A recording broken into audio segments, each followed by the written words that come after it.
La Viña opened its doors in 1959, founded by Eladio Rivera, his brother Antonio, and their wives Carmen Jimenez and Conchi Hernandez.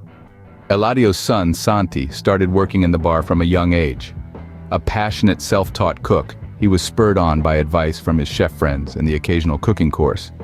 On my days off, I would come to work. Everything would be empty, and I could work and do tests in the kitchen, Santi says. Pinzos, dishes for the restaurant. Among these tests, I tested the cheesecake and would make it every now and then until people started asking for it more and more.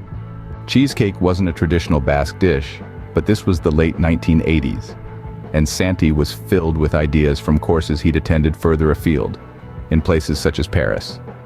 Cream cheese and other modern food items were just reaching Spain for the first time as it opened up to the global economy, and Santi loved to experiment.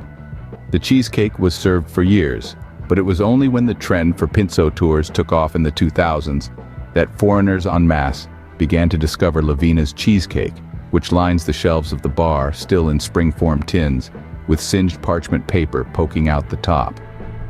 Instagram and TripAdvisor have boosted the profile further, and Santi has even shared the recipe online. There are no trade secrets here. Basque chefs drafted the statutes of Basque cuisine, and one of them was that cuisine should be transmitted to the general public for all to enjoy, he says. I live by that statute. There's always a 15% that can't be taught. Not because you don't want to, but because it's in the hands of the person making the dessert.